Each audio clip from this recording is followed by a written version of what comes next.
Welcome to session 5 of how to build a profitable business starting from scratch. In this session, we're going to learn about the right focus.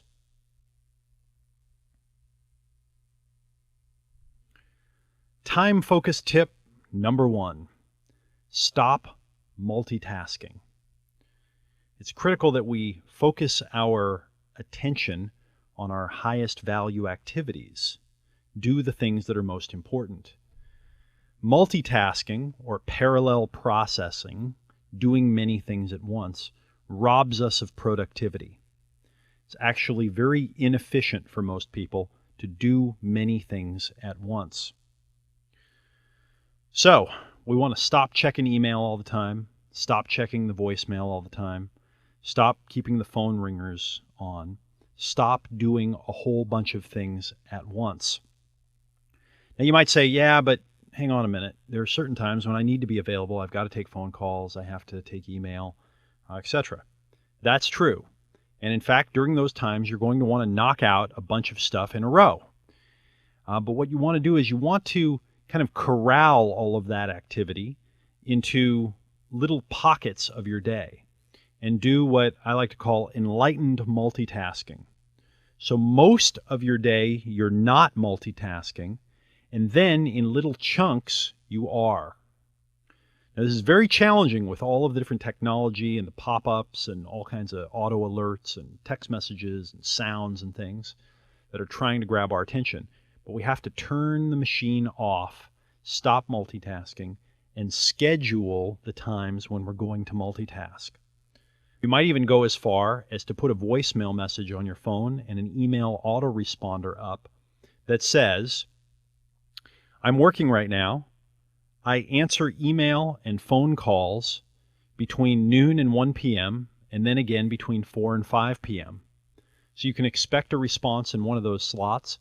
Or if you'd like to reach me, try me during one of those time windows and you'll be more likely to get a hold of me.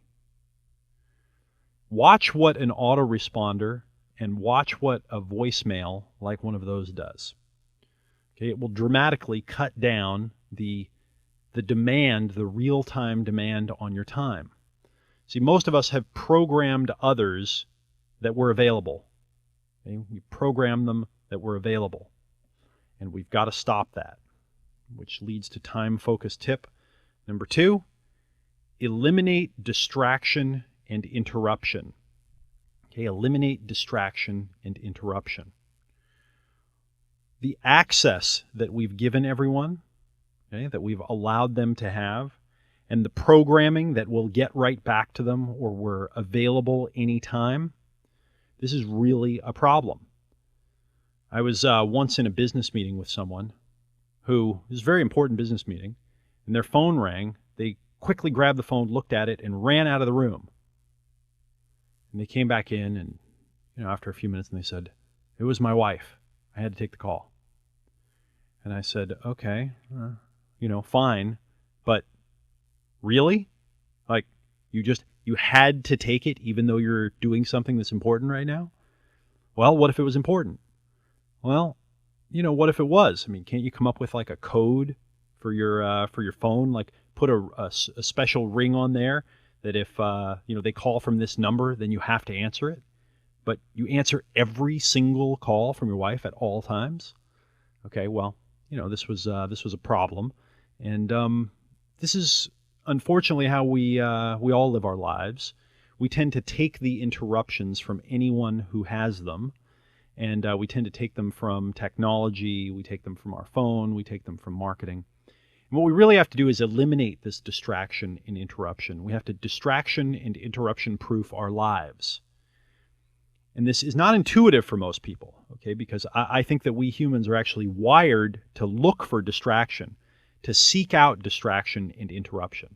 We're kind of addicted to it. If something can distract and interrupt us, well, then it's probably important. And in the environment we evolved in, that was actually true. So we have to put ourselves in a situation where distraction and interruption are eliminated. So we have to turn off the phone, turn off the email, turn off all that stuff so we can just have clear space to focus on the most productive activities. And the next logical step is time focus tip number 3.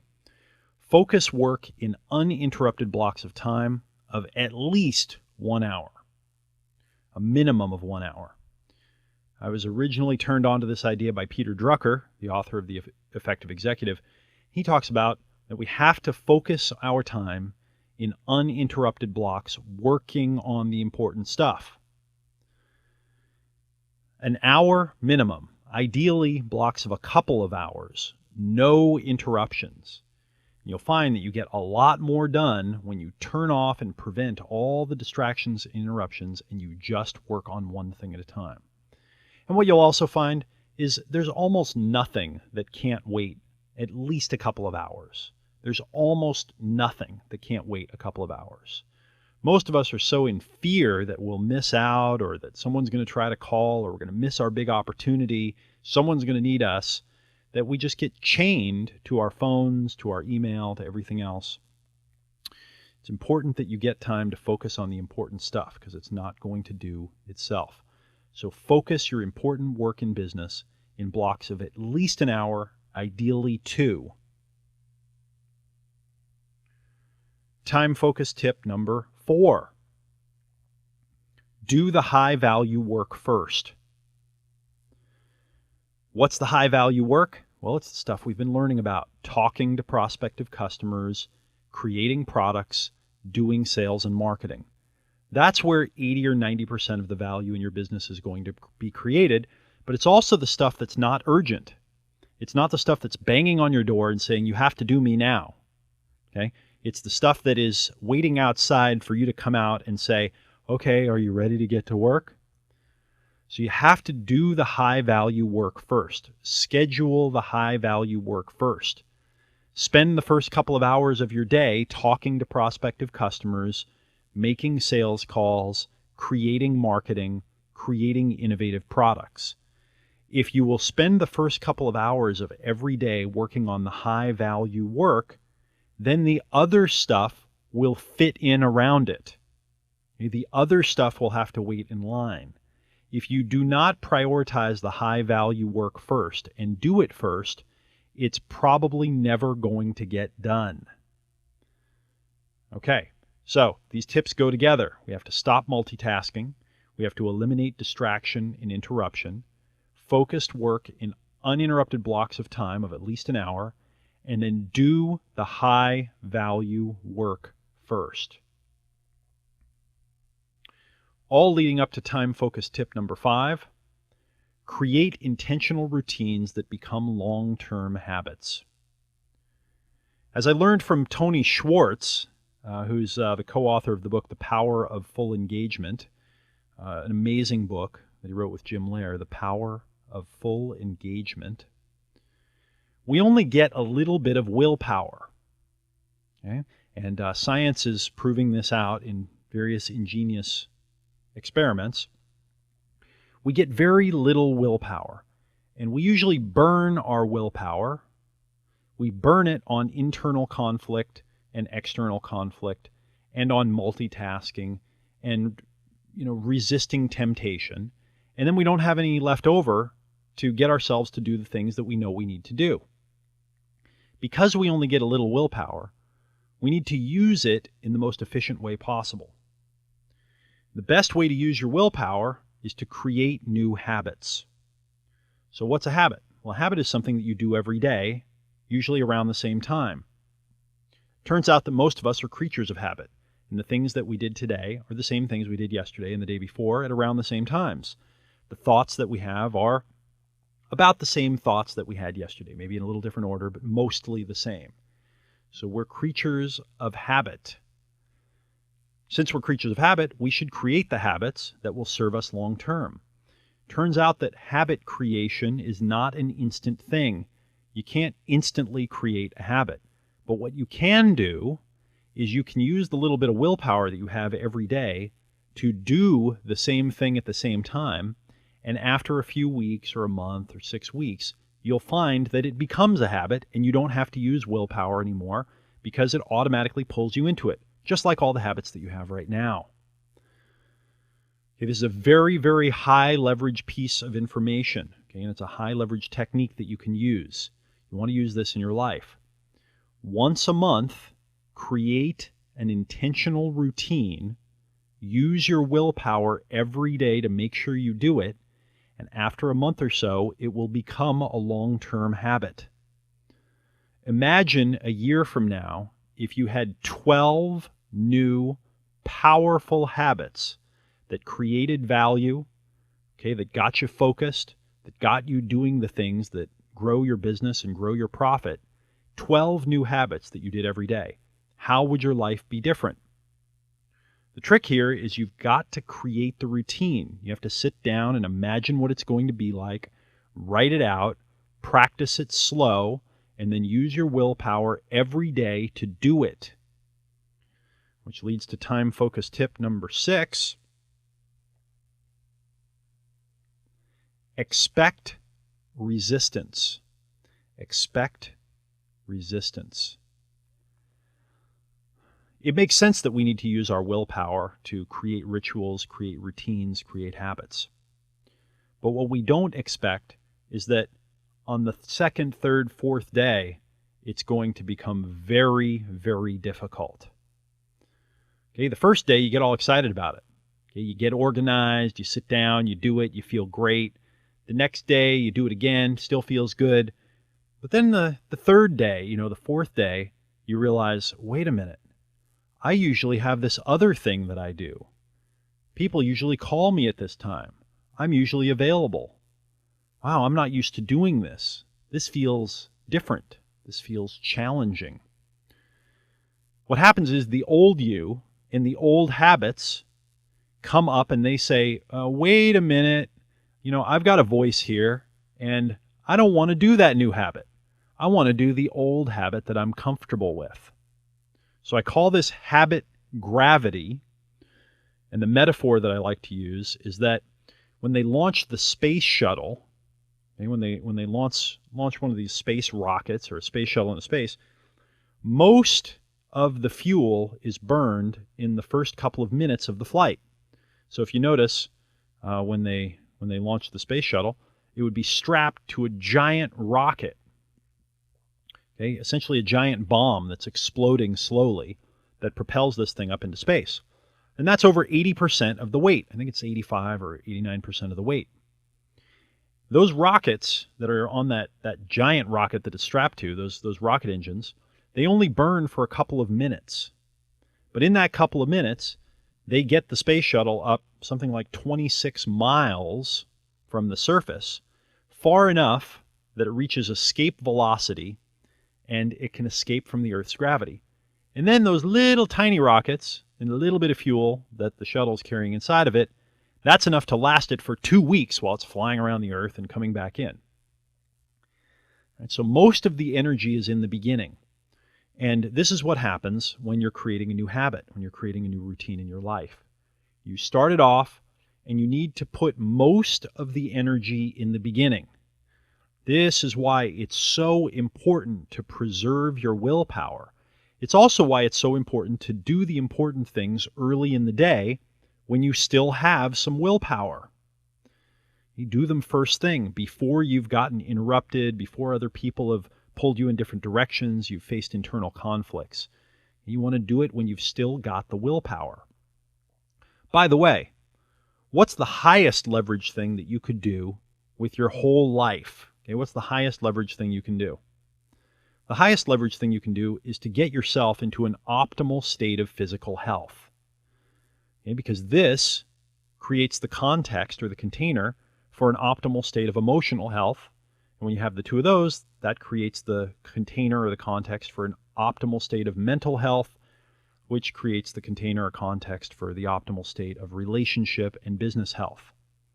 Physical health, okay, tangible, the physical, your body, the amount of energy you have, your immune system, your rejuvenation.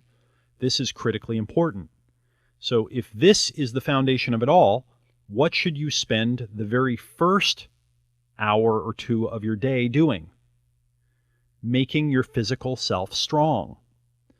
So create a personal success ritual in the morning where you wake up and you spend time with yourself, making yourself strong, before you go and get involved in your business. Make sure you do some exercise, make sure you drink some water, eat a really healthy, nutritious meal, get the day started off right, set the context correctly. Next, when you come into your workspace, whether that's at a job or an office or you work from home, approach your workspace not with, okay, how do I go and check my email and my voicemail and everything else, but how do I spend this first couple of hours doing the high value activities I know I need to do? How do I set up a ritual? How do I make a routine? And how do I put as much willpower as I need to make this the first thing that I do? When you prioritize the high value creation stuff, both personally and in your business, and you do it consistently day after day after day, that's when you reap the rewards. That's when you get the harvest. Okay, you can't, as Stephen Covey says, you can't go out at the end of the summer and plant some seeds and then hope to have a good harvest. You have to till the soil, you have to plant in the spring, you have to tend and weed and take care of your plants, and then you get to harvest in the fall. That's the way the game works. That's the bigger game of success.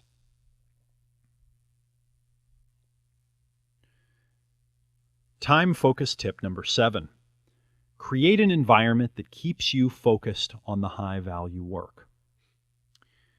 If you zoom out far enough and you really think about your life and you think about what it means to be successful as a human being, successful in health, successful emotionally, in happiness and relationships, successful intellectually, learning, having meaning and fulfillment in life, successful in business, successful at giving your greatest gifts and contributing, the biggest level of success, the thing that's going to support that the most is an environment or an ecosystem that keeps you on track. An ecosystem that keeps you on track.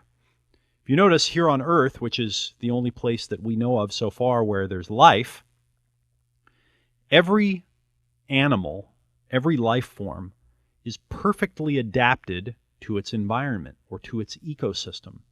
And if you take it out of that environment or that ecosystem, it will die. Okay, so if you take a tropical rainforest plant and you plant it out in the middle of the desert, it's going to die. And if you take a desert animal and you put it in the middle of a rainforest, it will die. We're not suited to live in an environment that's too different from the environment that we evolved in, that we're built for.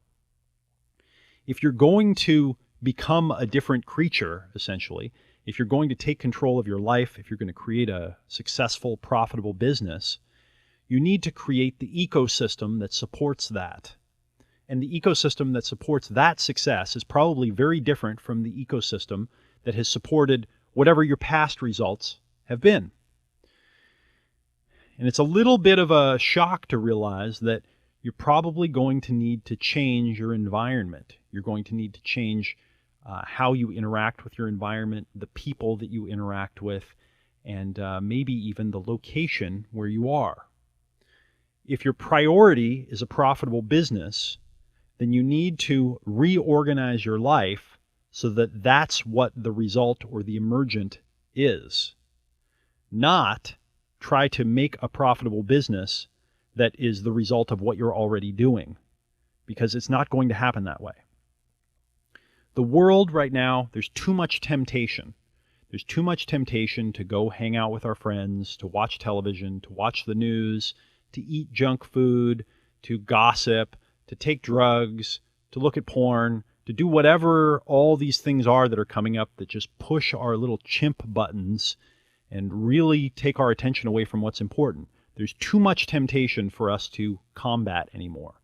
We can't just subject ourselves to it all the time.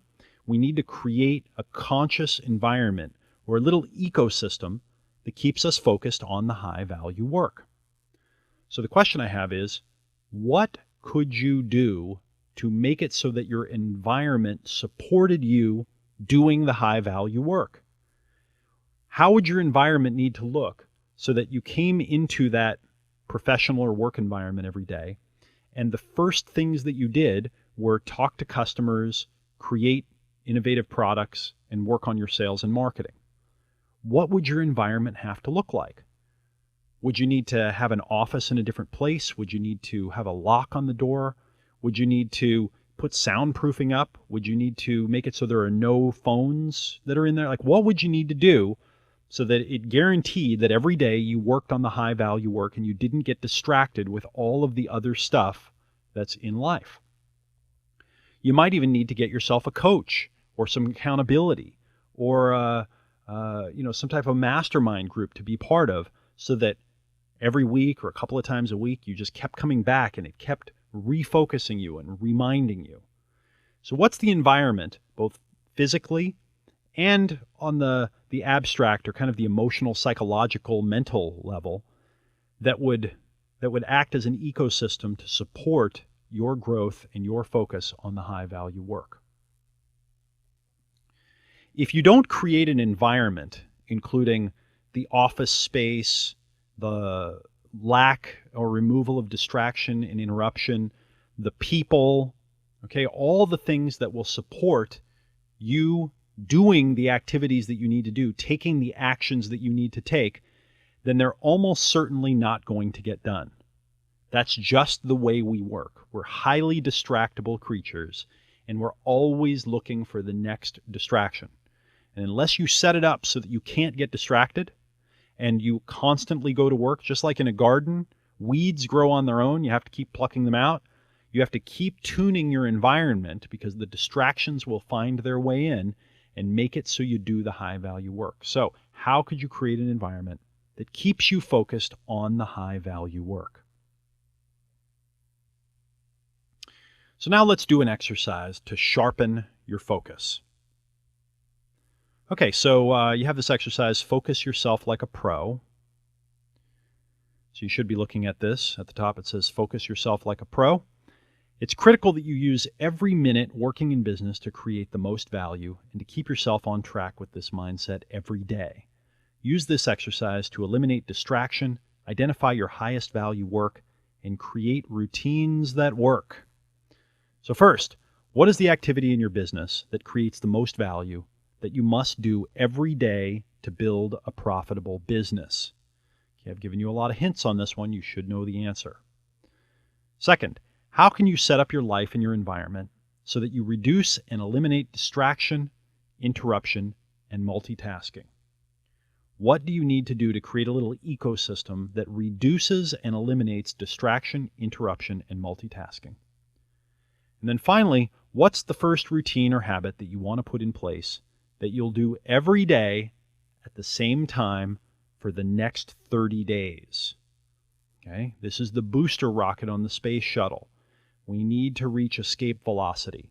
So we need to take our willpower and do this at the same time every day for the next 30 days. So what's the first routine or habit you're going to put in place you'll do every day, same time for the next 30 days?